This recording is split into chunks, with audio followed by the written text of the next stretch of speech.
They said the Harrison family never smiled again after that photograph was taken. It was supposed to be a simple funeral portrait, one last memory of their beloved matriarch, Mary Harrison. But what the camera captured that cold afternoon in 1898 wasn't just grief, it was something impossible. The photograph, when developed, showed a shadow that no one remembered standing in the room. A faint figure, nearly transparent, hovering behind the family. Eyes open, lips curled in a strange half-smile, as though she knew something the living didn't. The photographer, Walter Hemsley, claimed he'd seen the truth before the flash faded. He said the air had shifted, the candles flickered out, and for a split second, Mary's dead eyes opened. He ran from the house shaking, but when he developed the plate later that night, he swore his hands wouldn't stop trembling. The figure was clearer now, her shape more defined, her head tilted in an unnatural angle, watching the family she had just left behind. What no one knew then was that this photograph would mark the beginning of the Harrisons' downfall. Within a year, the family that once ruled the quiet countryside of Dorset would be torn apart by unexplainable deaths, whispered madness, and a curse that would survive for generations. They thought they were capturing remembrance, but they had captured something that refused to stay dead. After the funeral, the Harrisons framed the portrait in black oak and placed it above the mantel in their parlor. Guests said the eyes in the photograph seemed to follow them as they moved across the room, but the family insisted it was just a trick of the light. Then strange things began to happen. Footsteps echoed in the empty hallway. The scent of lilies filled the house long after the flowers had wilted. And at night, Mary's youngest son, Edward, began waking up screaming that his mother was calling him from the downstairs room. By the time spring came, tragedy had already returned.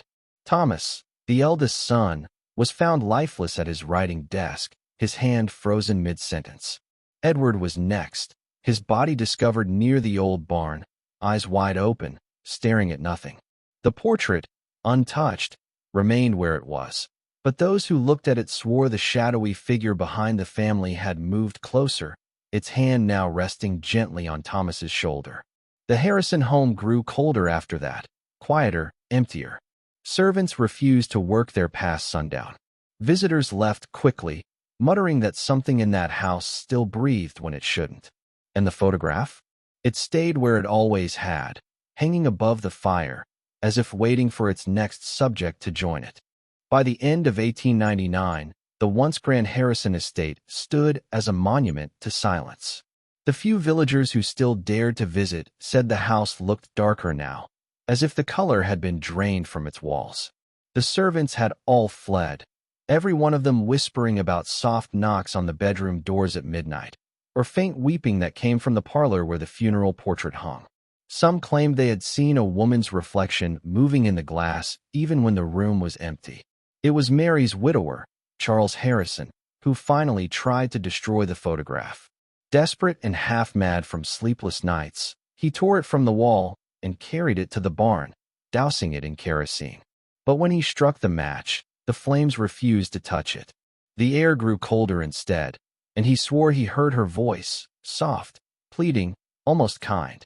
"Why would you burn what's left of me?" it whispered. He dropped the match, trembling, and the fire that followed burned everything but the photograph. When the barn was nothing but ash, the portrait was found among the ruins, perfectly untouched. That night, Charles vanished. His horse was found 2 miles from the property, rein snapped, eyes wild with fear. The villagers searched the nearby woods for days, but they found nothing. Only his pocket watch, half buried in the mud beneath the tree line, its hands frozen at midnight. After Charles's disappearance, the last remaining Harrison was their daughter, Clara, a girl of 19 with eyes too old for her years. She sealed off the house and moved to the city, vowing never to return. But she couldn't escape the portrait. It appeared again a month later, mailed to her in an unmarked package. The photo had changed once more. Charles now stood among the family, his hand resting over Mary's. The edges of the photograph had darkened, as though something unseen was slowly swallowing it from within. Clara burned the package, threw the ashes into the Thames, and prayed it was over. But strange things followed her. Reflections lingered too long in mirrors. Footsteps echoed in her boarding room when she was alone. And every time she closed her eyes, she saw the same vision. Her mother's pale face staring at her from the darkness, whispering the same words again and again. "You can't forget blood." The story of the Harrison family spread quietly, like a curse whispered between generations. The locals said the photo still exists, passed secretly through collectors of the macabre. Each new owner swears the same thing. The figures inside the frame keep changing, adding one more soul each time someone dies who dares to look too closely. Clara Harrison never intended to return to Hollows Creek, but grief has a way of calling blood back to where it began. By 1901, the whispers had grown impossible to ignore. Letters from townsfolk who swore they'd seen lights flickering inside the abandoned Harrison estate, and a local boy who vanished after breaking in on a dare. For Clara, it wasn't curiosity. It was compulsion. She felt a pull, as though her mother's soft voice, the one that haunted her dreams, was guiding her home. When she arrived, the town had changed, yet somehow it hadn't. The streets were quieter. The church bell, long rusted, hadn't rung in years. The townsfolk crossed themselves when they saw her. "You shouldn't have come back," an old woman muttered near the general store. The house remembers. Inside, everything was frozen in time. The parlor smelled of dust and lilac, her mother's perfume, faint but unmistakable. The portrait still hung in the same place above the fireplace. But it wasn't the same anymore. A thin crack now ran across the image, like a lightning scar through the paper. And there was something else, a face, half hidden behind Mary's shoulder, blurred, almost human. Clara leaned closer. It wasn't her father, nor any relative she knew. It was herself. The woman in the photograph was her, only older, eyes hollow, mouth slightly open as if caught mid-breath. Clara stumbled backward, her heartbeat pounding like thunder in her chest. That night, she dreamed she was standing inside the photo. The house was alive, walls breathing, shadows shifting. Her parents stood by the coffin, but they didn't look at her. Instead, they stared into the camera, frozen smiles painted over faces that didn't feel like their own. Behind them, she could see the figure again, older Clara, watching her through the glass, whispering something she couldn't quite hear. When she woke, the clock read 12:03 a.m. The faint sound of footsteps echoed down the hall. Slow, heavy, purposeful. She reached for the lamp, but the flame wouldn't light. Her breath clouded in the air. The sound stopped just outside her door. Then came a knock, 3 soft raps, perfectly spaced. She didn't open it. She didn't need to, because through the keyhole, she saw a pale eye looking back at her, her own. By morning, Clara was gone. The villagers found the house empty, dust disturbed only near the parlor where the portrait hung. They say it had changed again that night. Now 4 figures stood in the photo: Mary, Charles, Clara, and one more. A shadowed figure behind them all, its face lost in darkness, its hand resting gently over the glass, as if claiming its newest subject.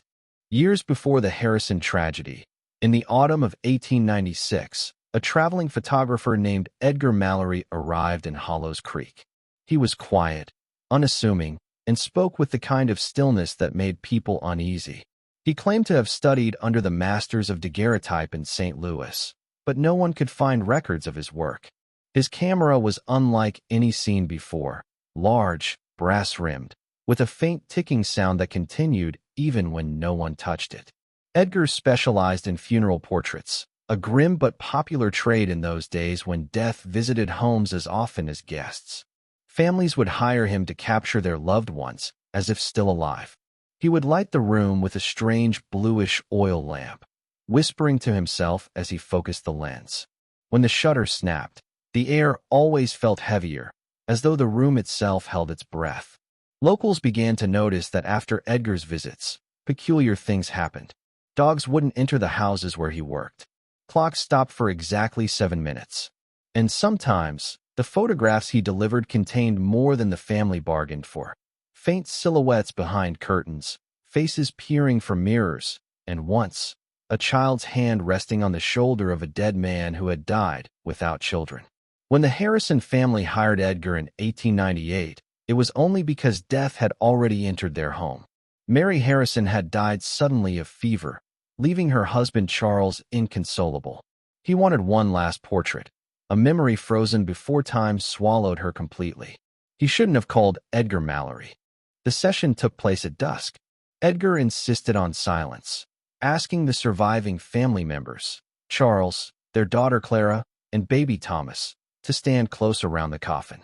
The only sound was the slow creak of the floorboards and the faint hiss from the lamp. When Edgar removed the lens cap, a chill spread through the room. Clara swore she saw her mother's eyes twitch beneath the veil. Edgar didn't react.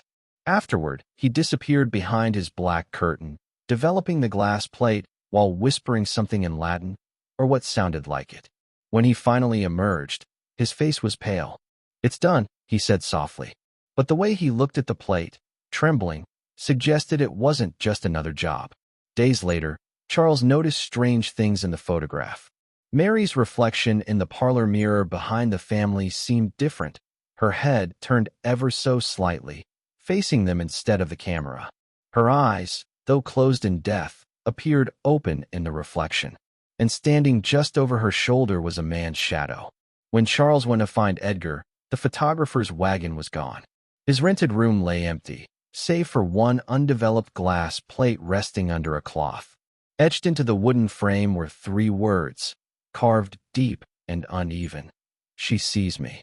From that day forward, no one in Hollows Creek spoke Edgar Mallory's name again. But the ticking sound of his camera, that faint, unnatural rhythm, was said to echo through the Harrison house on cold nights, long after the family was gone. For a few days after the portrait was taken, life in the Harrison farmhouse seemed to sink into a strange quiet. Charles kept the framed photo on the mantel, sometimes talking to it as though Mary could still hear him. But small, unsettling details crept in. At night, the lamp nearest the photo would gutter and flare, though there was no draft. Clara, who had always been a restless sleeper, began waking at the exact same time every night, 2:13 a.m., saying she heard a ticking sound coming from inside the walls. Neighbors began to whisper. One woman swore she saw movement through the Harrison parlor window after midnight, a pale shape crossing the room. The house, which had once smelled of bread and hay, now carried a faint odor of burnt oil and something metallic. Charles brushed it off as imagination, until the morning he found the photograph tilted forward on the mantel, glass cracked from the inside, as if a pressure had burst outward. He stared for hours at the image, tracing every face. There was Clara's forced smile, his own hollow eyes, the tiny baby's limp hand, and Mary, serene and beautiful. But behind her reflection in the mirror, that faint man shape had grown darker. What had once looked like a shadow now showed details. A collar, a sliver of face, an eye that caught the light. Charles felt certain it hadn't been there before. He told himself the photograph was changing because grief changes perception. Yet that night, when the ticking began again, louder than before, he wasn't so sure. By the end of the week, the house itself seemed to breathe. Doors stuck or swung open without a touch. Baby Thomas's cradle rocked slowly on its own. Clara refused to sleep upstairs, insisting someone stood on the landing whispering her name in a woman's voice. When Charles finally gathered courage to check, he saw only the framed portrait glimmering in the dark hall, the cracked glass catching moonlight like a watchful eye. He decided to hide the picture in the barn, wrapping it in linen and setting it behind a stack of seed barrels. But the next morning, it was back on the mantel, dustless and perfectly centered. His hands shook as he lifted it again. The photograph felt warm, pulsing faintly against his palms. The shadowed man now looked clearer still, his outline overlapping Mary's shoulder, almost as if he were leaning in to whisper to her. When the local priest came to bless the home, he refused to cross the threshold. He said the air hummed wrong. He sprinkled holy water from the porch and told Charles to bury the image deep in consecrated ground. That night, before he could decide, thunder rolled over Hollows Creek.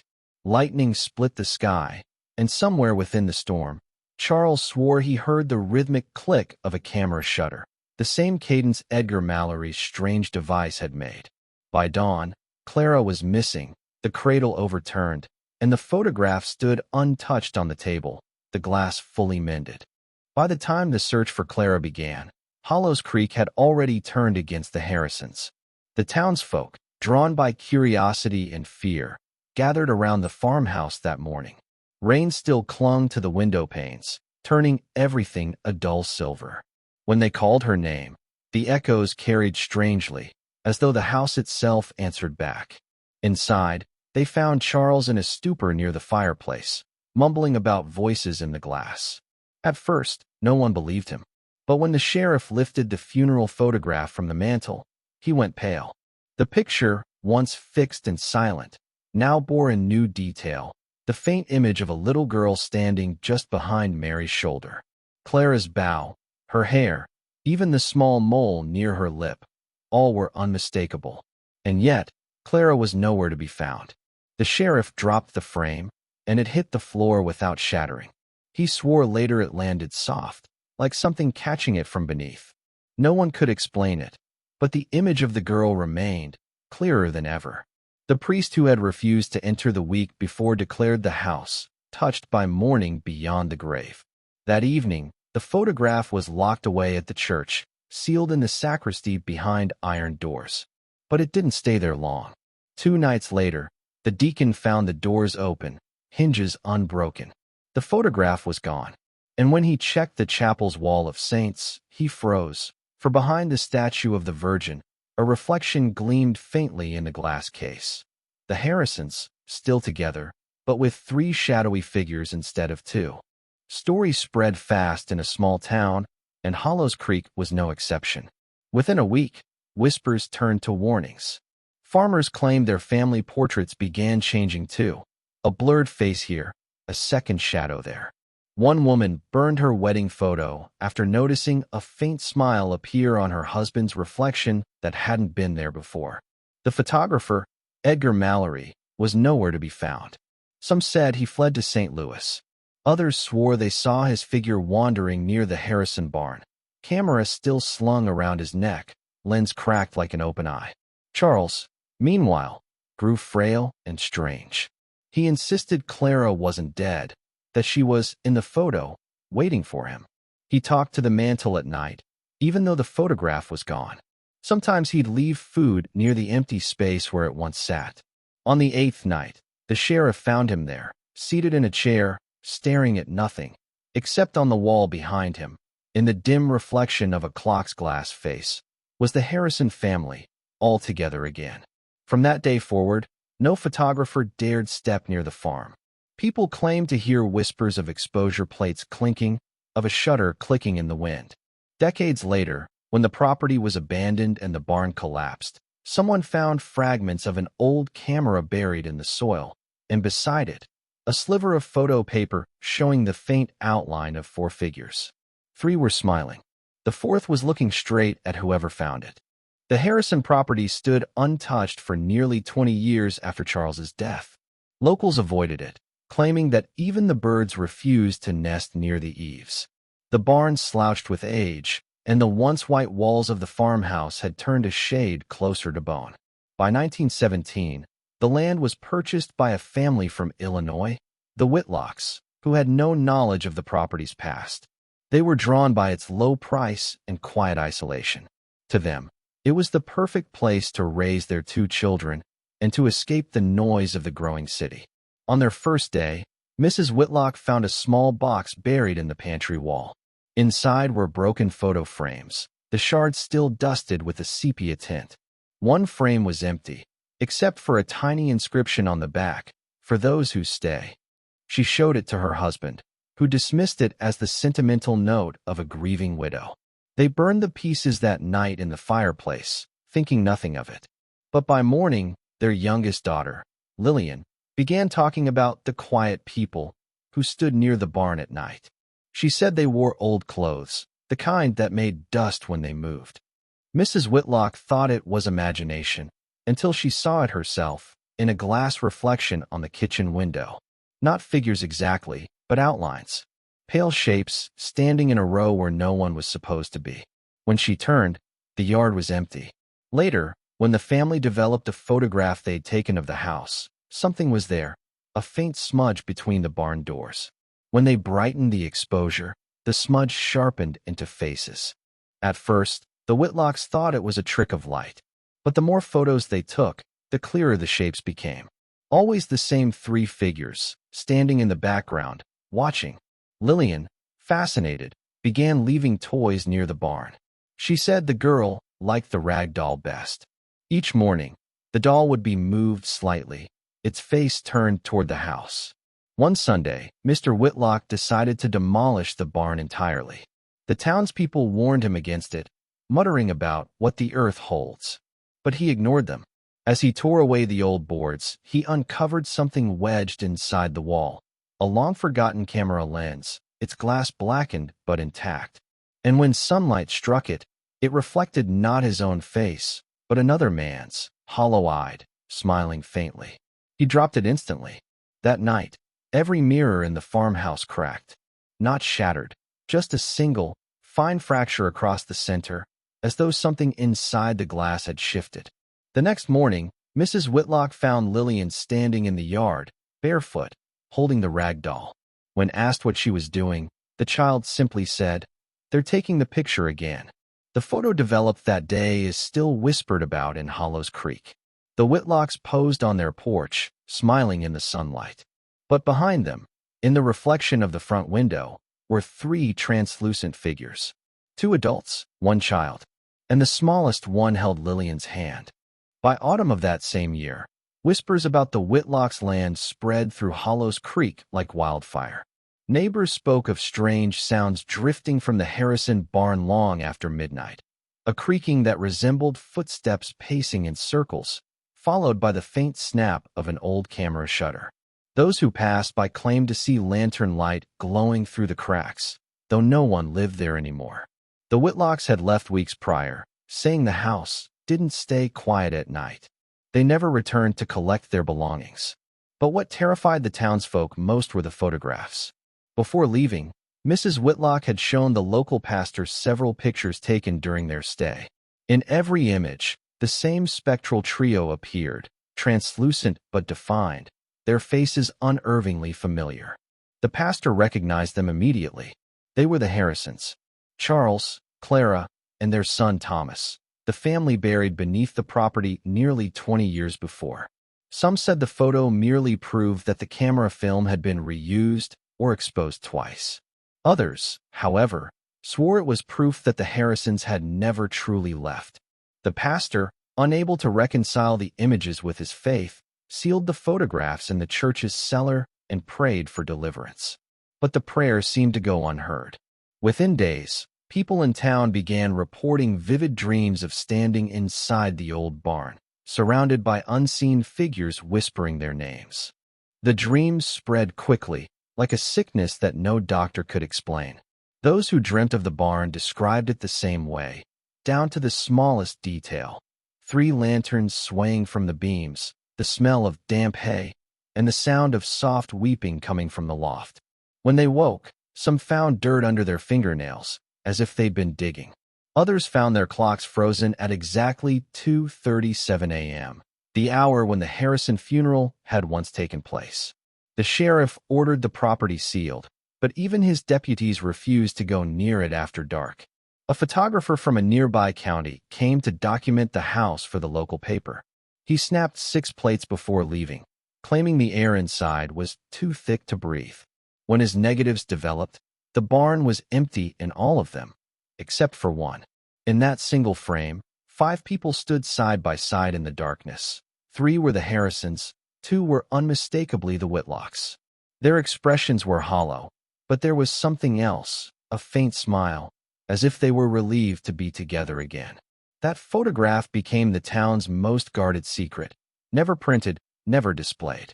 Yet copies surfaced years later in forgotten attics, always in strange places, always in perfect condition.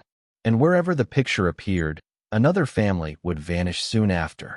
Nearly 30 years later, long after Hollows Creek had emptied to near desolation, the story of the Harrison photograph resurfaced, not through rumor, but through research. A man named Elias Crow, a regional historian and amateur photographer, arrived in the town during the spring of 1928. He was fascinated by obscure American folklore, particularly anything that blurred the line between death and documentation. To him, post-mortem photography wasn't morbid, it was history refusing to fade. But Hollows Creek was different. Locals refused to speak about the Harrisons. Even those who had been children during that era would turn away when Elias mentioned the name. He stayed in the old rectory, where the pastor's sealed box still sat in the cellar, coated in dust. Inside, Elias found the original Harrison funeral portrait, the one taken in 1898, the one that had supposedly captured something no camera should. The image was faded, yet intact. The family lay in their caskets, but standing behind them, faint as mist, were shadowed figures, outlines that didn't match any known living relatives. And in the lower corner of the frame, something strange glimmered, a reflection that looked like an eye staring directly back at the photographer. That discovery alone should have unnerved him, but Elias wasn't easily frightened. Instead, he documented every detail in his notebook, tracing names, dates, and lens types. His notes revealed something chilling.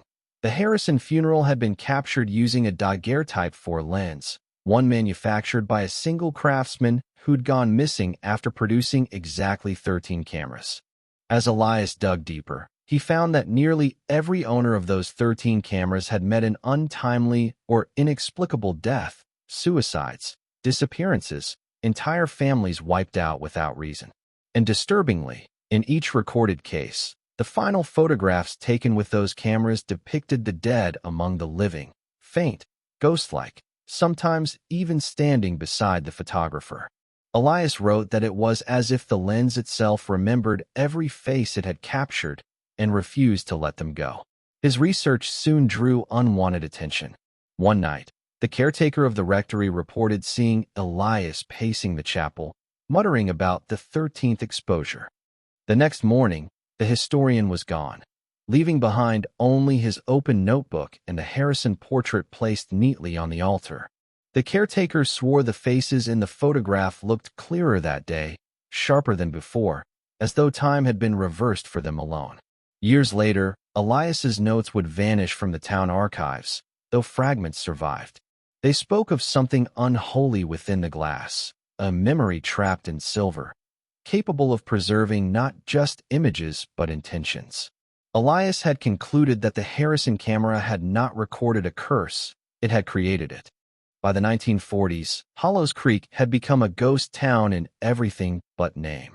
The mines were sealed, the church roof had collapsed, and ivy consumed the last remaining gravestones. Yet, amid the decay, the world had changed. Cameras were no longer tools of fascination but instruments of war and journalism. It was during this new photographic age that the Harrison camera resurfaced.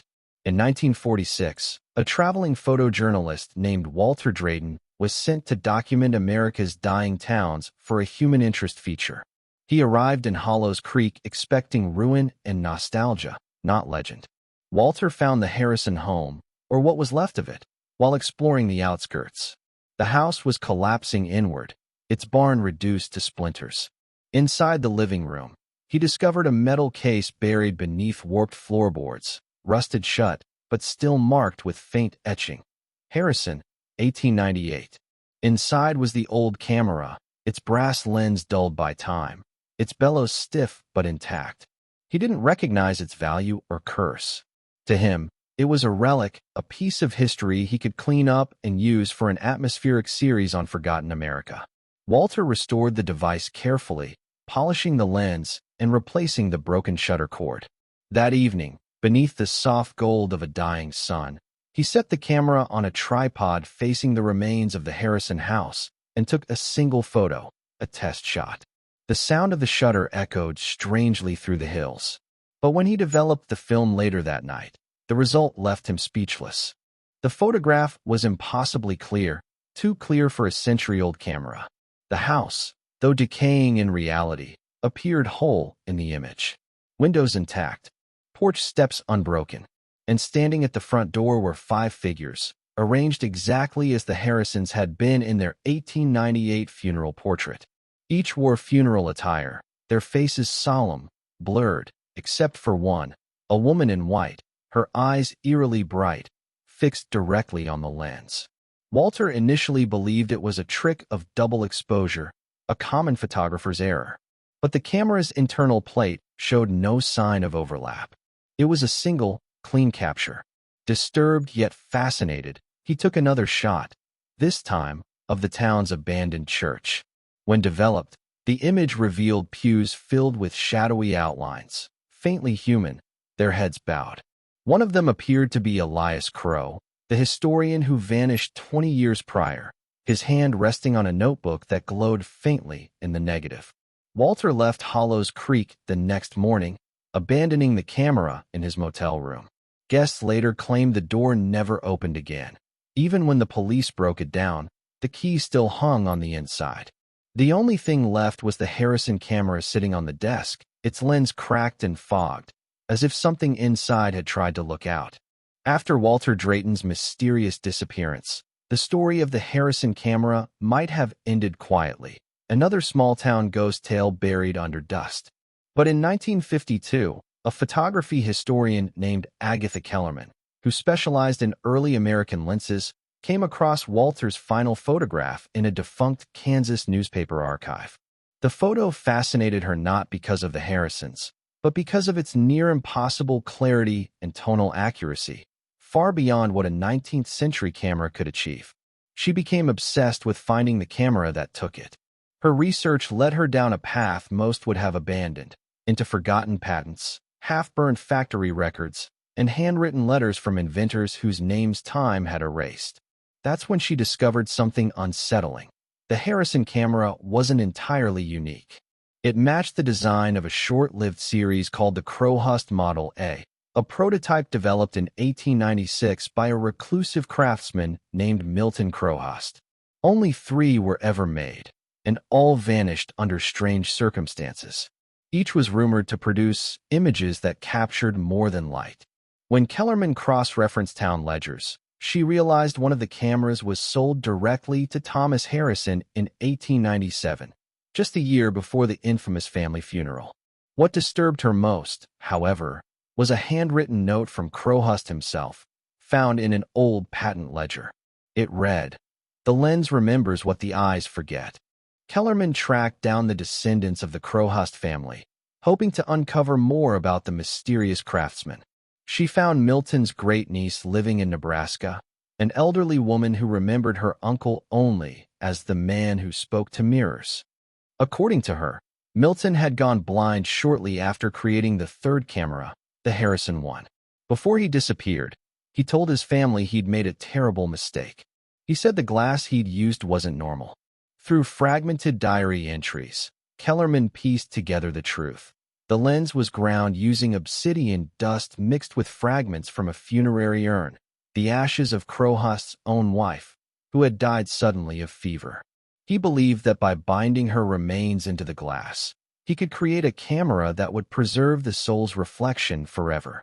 Instead, the device trapped something else entirely, not life, but memory. Not the living, but the imprint of the dead. Kellerman published her findings in 1953, titling the paper "The Mirror That Breathed." It was dismissed by her peers as melodrama, though several noted the uncanny detail of her research. A year later, she vanished from her office at the University of Chicago. Only her handbag remained, along with a roll of undeveloped film. When processed, the final image showed her sitting at her desk, and just behind her shoulder, a woman in a white mourning dress, smiling faintly at the lens. By the early 1970s, the world had changed. Rural America was no longer isolated. Highways carved through quiet towns, and forgotten relics of the past began resurfacing through antique fairs and estate auctions. It was during this era of rediscovery that the Harrison camera emerged again. A collector named Harold Givens, from Topeka, purchased it at an estate sale for a mere $50. The auctioneer claimed it came from an old farmhouse outside Hollows Creek, though no one could trace which.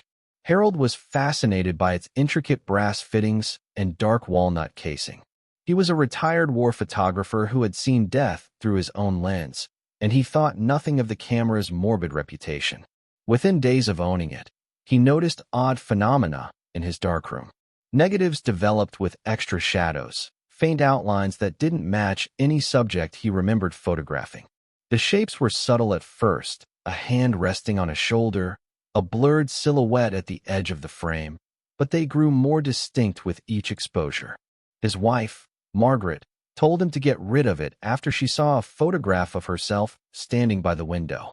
"There's someone next to me," she whispered, tracing the faint figure of a young boy's face emerging from the curtain's fold. Harold dismissed it as an error in exposure. That was until he developed a roll one night and saw his own image in the background, staring back at himself, wearing different clothes, with his mouth slightly open as if whispering something he couldn't hear. Harold tried to rationalize it. Double exposure, chemical bleed, light leak. He'd seen all of it before in his decades of work. But this was different. The second him in the image seemed aware. In the photograph, his duplicate's eyes weren't looking at the lens, but straight at Harold's reflection in the darkroom mirror. The same night, Margaret woke up screaming. She said she saw their late daughter, Ruthie, standing at the foot of their bed, smiling faintly, holding something small and square. When Harold turned on the light, there was nothing there except his old camera resting on the dresser, its glass plate catching the glow of the lamp. He swore he hadn't brought it upstairs. The next morning, neighbors found Harold sitting in his chair by the window, camera in his lap, eyes open but lifeless. The developed photograph lying beside him was his last, a portrait of himself taken from across the room, though no one else had been there to take it. In the lower corner of the print, faint but visible, was the image of the entire Harrison family, standing in the shadows behind him, their expressions frozen in something that was neither smile nor sorrow. The police listed it as cardiac arrest. The photo was boxed with Harold's belongings, stored briefly in a local museum, and later sold off when the collection downsized. From there, its trail went cold, until the 1990s, when a journalist researching haunted cameras stumbled upon an online listing with a chilling description: antique funeral camera believed to capture spirits. Still works. Her name was Clara Benson, a freelance journalist fascinated by unsolved rural legends and forgotten family tragedies. She had written for small historical journals before, often chasing leads about abandoned towns or mysterious disappearances, but the story of the Harrison family camera was unlike anything she'd encountered. It started with an eBay listing titled, "Vintage Large Format Camera, Rumored Haunted. Provenance, Hollows Creek, Kansas, circa 1898. The description mentioned that the camera had been owned by a war photographer who died mysteriously, and attached to the post were several low-resolution photographs of the device. But in the third photo, Clara noticed something peculiar, a faint reflection in the camera's brass lens. When she zoomed in, she could just make out what looked like a woman's face, half smiling, blurred and translucent. Intrigued, she contacted the seller, an elderly man named Frank Lowell, who claimed the camera had been passed down to him from a friend's estate. "I don't touch the damn thing anymore," he said over the phone. "Every time I look through it, I swear I see people standing behind me." Clara laughed it off as rural superstition, but the voice on the other end didn't laugh back. She bought the camera that night for $175, writing it off as a research expense.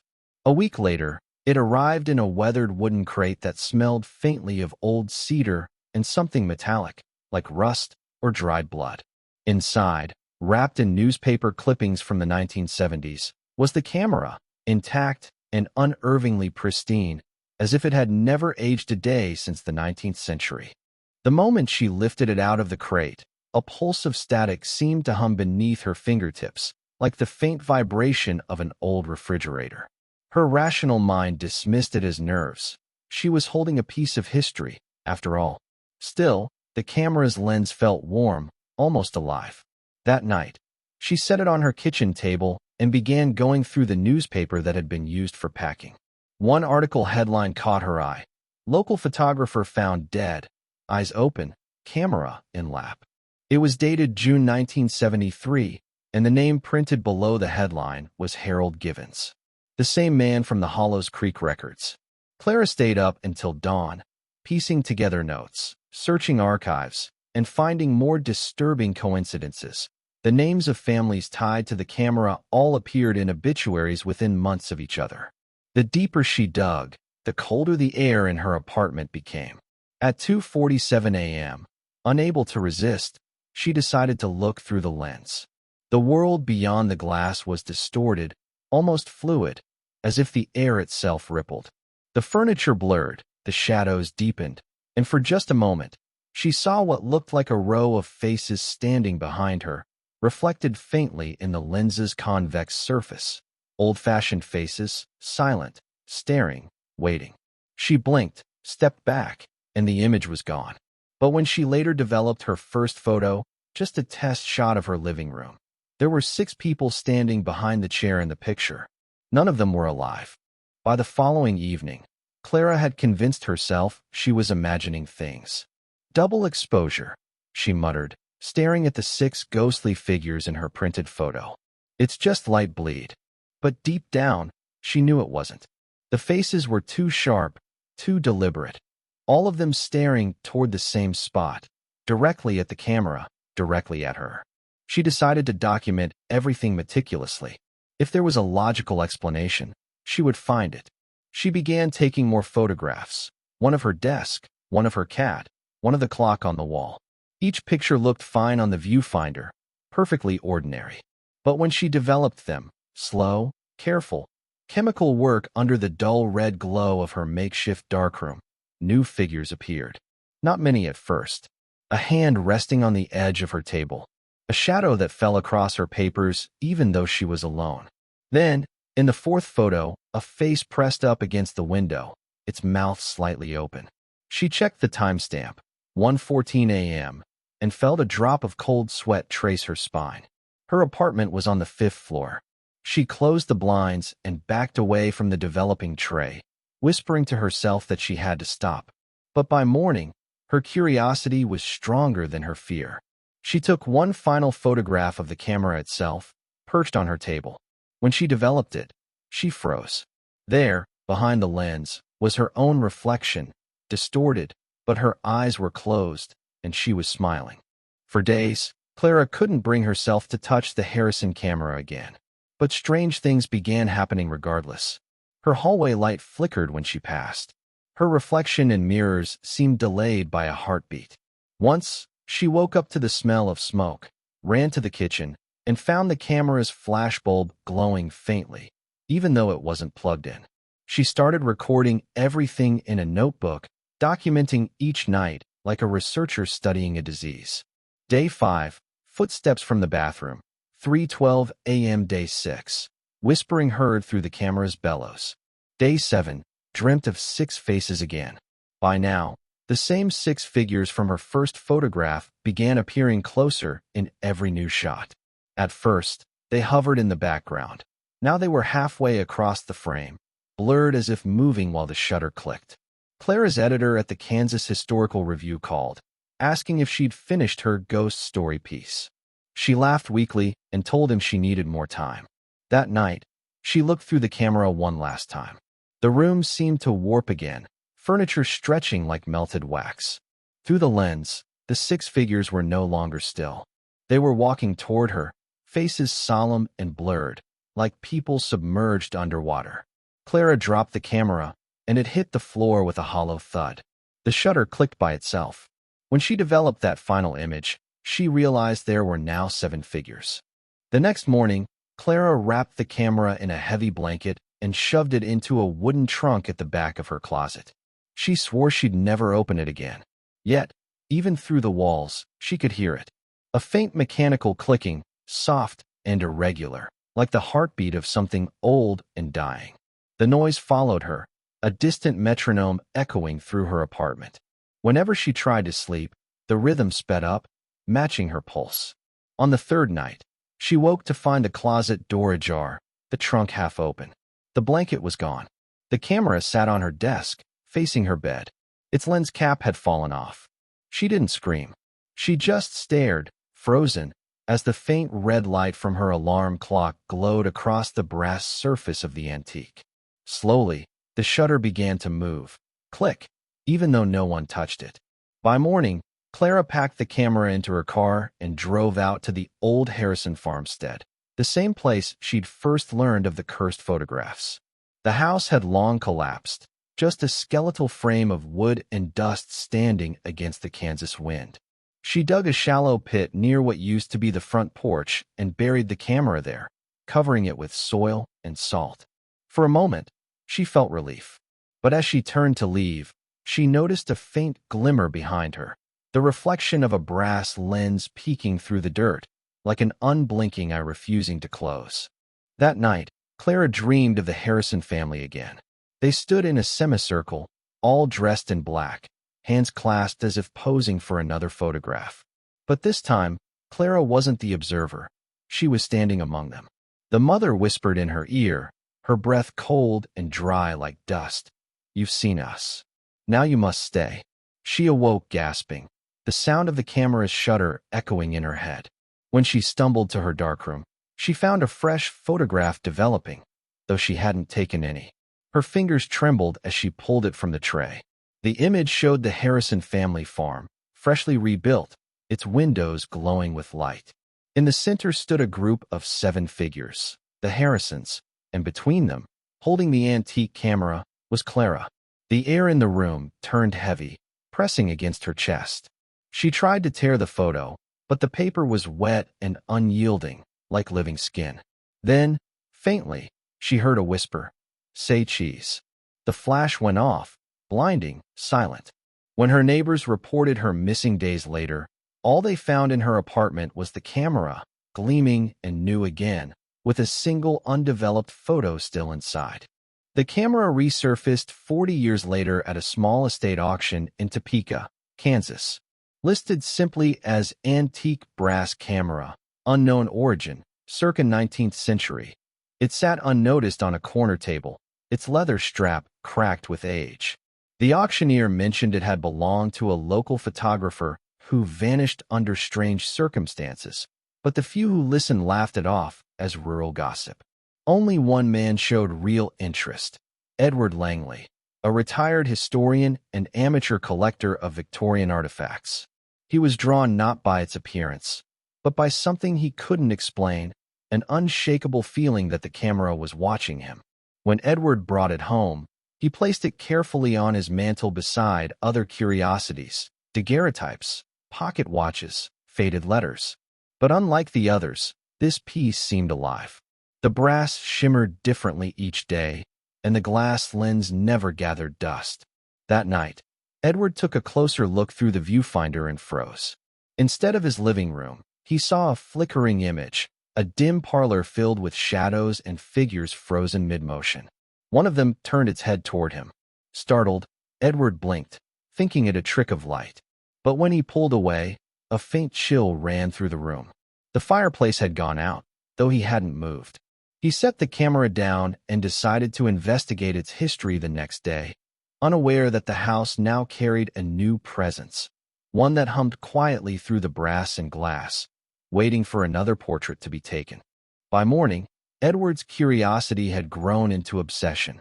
He scoured old records, tracing the camera's ownership back through pawn shops, estate sales, and abandoned properties. Every path led to tragedy. Families dying mysteriously, photographs of people who shouldn't have been there, and always the same brass lens gleaming faintly in the background. He began keeping notes, mapping each incident on his wall. The lines formed a pattern that circled back to a single name, Harrison. That evening, he couldn't resist. He loaded a sheet of photographic film into the camera, aimed it at his own reflection, and pressed the shutter. The flash illuminated the room for just a second, and then darkness swallowed everything. When the image developed hours later, Edward's hands trembled. He wasn't alone in the photo. Behind him stood a dozen ghostly faces, pale and expressionless. In the corner, the faint outline of a woman in a funeral gown could be seen, her hand resting on his shoulder. He tried burning the picture, but the paper wouldn't catch fire. Instead, it curled and hissed, releasing a smell like old earth. From that night onward, Edward's mirrors began to distort. Sometimes his reflection smiled when he didn't. Sometimes it blinked twice when he blinked once. The Harrison curse had found its new host. The first whisper came just before dawn. Edward had fallen asleep in his study, surrounded by open books and half-developed photos scattered across the floor. The sound was soft, like paper tearing underwater, a voice that wasn't quite a voice, threading through the still air. At first, he thought it was the wind pushing through the cracks in the old farmhouse walls. But then he heard his name. Edward, drawn out, fragile, like someone calling from another room. He stood slowly, eyes darting toward the mantel where the camera rested. Its lens seemed to shimmer faintly in the half-light, catching the glow of the dying fire. When he stepped closer, the whisper grew clearer. "Finish the photograph." The words were neither command nor request. They felt like a ritual, something rehearsed over centuries. Edward recoiled, but the room seemed to lean forward with him. He felt pressure in the air, as if invisible hands were closing around his chest. Then came the smell, faint but undeniable, the same earthy scent from the photograph that wouldn't burn. He tried to turn away, but his eyes were drawn back to the camera, to the reflection gleaming in its lens. It wasn't his reflection anymore. He saw a room lined with candles, an open coffin, and a woman's pale hand resting upon a dark veil. And beneath that veil, though he couldn't see her face, he knew it was the bride. The same woman who had appeared in the Harrison portrait, the one whose curse had stretched through generations. The whisper came again, closer this time. "Finish it." In the following days, Edward barely slept. Every time he closed his eyes, he dreamt of the same room, the same coffin, the same figure waiting in silence. He began to understand what the voice wanted. The unfinished photograph wasn't just an image. It was a ritual left incomplete when the Harrison matriarch, Clara, died. The final portrait, the one meant to bind the curse, had been interrupted. Now, through the camera, that unfinished ritual was reaching out, searching for someone to complete it. And Edward, unknowingly, had accepted the role. He began seeing faces in reflections, not fleeting shapes, but distinct people staring back at him from the glass. Sometimes they whispered, sometimes they simply watched. The air in his house grew colder by the hour. One night, he heard a slow, deliberate knock at his front door. When he opened it, no one was there. Only an old photograph lay on the step, the original Harrison family funeral portrait, but now, one new figure had appeared at the edge. A man in modern clothes, his face pale and unmistakable. It was Edward. He staggered back, clutching the photograph as his breath quickened. The camera's faint hum began again from the mantel, almost like a heartbeat. The curse wasn't finished. It had only shifted focus. Edward wasn't documenting history anymore. He had become part of it. By the third night, Edward could no longer bear the sound. That low mechanical hum from the camera had grown louder, vibrating through the wood floors and the walls, pulsing like a second heartbeat in his home. His eyes were bloodshot from sleeplessness, his hands trembling as he held a hammer above the mantel. He told himself it was just an object, glass and metal, nothing more. But even as he lifted the hammer, the air around him seemed to twist. The light bulbs flickered, and from the corner of his eye, he saw something move, a faint shape behind him in the reflection of the window. He turned. Nothing. Only the faint silhouette of the barn behind his house, visible in the pale moonlight. But when he looked back at the mantel, the camera was gone. In its place was a single photograph, freshly developed, still damp. His stomach turned as he reached for it. The image showed him standing exactly where he was now, hammer raised. But behind his reflection, the shadow had grown clearer. It was a figure in a dark wedding dress, the same woman he had seen in the coffin. The bride's eyes were open this time, her face ghastly white but calm, as if she had been waiting for him to notice. The room seemed to breathe. The whisper came again, no longer soft or coaxing, but sharp, urgent. Finish the photograph. Edward stumbled back, his pulse racing. He snatched the camera from the shadows where it had reappeared and ran outside, the cold night air biting into his skin. He had one thought left: destroy it. He dragged the old metal bucket from beside the barn, filled it with kerosene, and dropped the camera inside. His breath came in short bursts as he struck a match and tossed it in. Flames leapt up instantly, their heat forcing him to step back. But instead of melting or cracking, the camera began to glow. Its brass shell turned almost translucent, and within its lens, faint images began to swirl. Faces, hundreds of them, overlapping, screaming without sound. The fire flickered wildly, casting their expressions across the barn walls. Edward felt something brush against his arm, cold, deliberate. He turned sharply, and there she was, the bride, standing just beyond the firelight, her veil fluttering though there was no wind. Her face was serene, but her eyes glowed faintly, the same color as the camera's lens. She raised a hand, almost tenderly, as if beckoning him closer. Edward froze, heart pounding. The voice, now unmistakably hers, whispered through the night, "You cannot burn what was never alive." The flames suddenly dimmed, drawn inward as though sucked into the camera's lens. With a final hiss, the fire vanished, leaving the device sitting in the ash, unmarked, untouched. Edward's knees buckled. He realized then that he hadn't been destroying the curse. He had been feeding it. And in the faint reflection of the camera's glass, he no longer saw his own eyes. He saw hers. The next morning, Edward awoke in his armchair, though he had no memory of sitting down. His clothes reeked of smoke, and his palms were streaked with soot. The bucket outside was cold now, the ashes settled, but the camera sat atop them, perfectly clean, gleaming faintly in the gray light. It was as if it had never touched fire. He didn't remember carrying it back inside, but there it was, resting neatly on the mantel once more, exactly where it had been before. The hum had stopped. The silence was worse. When he looked toward the window, frost had gathered in delicate patterns, spirals that looked eerily like faces pressed against the glass. Each one seemed to be whispering, mouths frozen mid-scream. He tried to wipe them away, but the shapes remained. Then, from behind him, came the unmistakable sound of a camera shutter, a crisp click that sliced through the air like a blade. Edward turned, heart hammering. The camera had gone off by itself. A new photograph slid gently from its slot and fell to the floor. Edward knelt, his trembling fingers brushing the edge. This one was different, an interior shot, showing his living room exactly as it was now. But there were people in the picture, dozens of them, pale, stiff, eyes open wide. He recognized the Harrison family, all of them standing behind his chair, their expressions blank yet heavy with judgment. And right at the front, among them, was his own face, sunken, lifeless, as if he had already joined them. He dropped the photograph, stumbling backward until his legs hit the edge of the table. The air felt heavier now, pressing against him from all sides.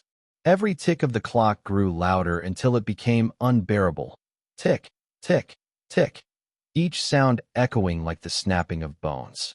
The whisper returned, softer this time. "The photograph isn't finished yet." Edward staggered toward the door, desperate to escape. But when he pulled it open, the world outside looked wrong. The sunlight had vanished.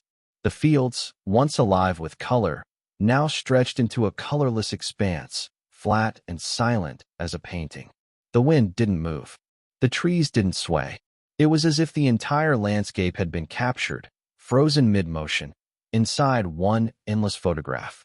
He turned back toward the house, and through the window, he could see himself standing inside, staring back out. Panic clawed at his chest. He ran for the barn, the one place that still seemed real. Inside, the smell of old hay and damp wood clung to the air. Hanging on the back wall was the same family portrait that had started everything, the Harrison funeral photograph. Only now, the faces were clearer than ever, each one shifting slightly, their eyes moving just enough to follow him. He stepped closer and saw something new, a faint reflection near the edge of the image. It was him, holding the camera. His throat tightened. The whisper had turned into a low murmur now, layers of voices overlapping, echoing through the rafters. He tried to tear the photo down, but the paper felt like skin, warm, pulsing, resisting. Then the world around him seemed to dissolve. The barn faded, the air thickened, and he was suddenly standing inside the photograph itself. The faces of the Harrisons surrounded him, all turned toward him, their eyes empty but aware. At the center of them all stood the bride, her veil slowly lifting to reveal that she was no longer a stranger. She had his eyes. The world inside the photograph felt unreal. Colors muted, air thick, and sound distant, as though muffled by decades of dust. Edward tried to move, but the ground beneath him was soft, giving way like damp paper. Every breath came out in short bursts, fogging the air like smoke. The Harrisons surrounded him in a semicircle, their faces no longer ghostly blurs but perfect, crisp likenesses, so detailed he could see the fine cracks in their lips, the creases beneath their eyes. None of them blinked. None of them breathed. He wanted to scream, but his voice caught in his throat. The bride stepped forward, her veil gliding across the air as though underwater. Her mouth opened slowly, and from it came not words, but the faint mechanical click of a camera shutter. One by one, the others echoed the sound, their jaws opening in sync. A chorus of clicking that filled the silence with a rhythmic, almost mechanical pulse.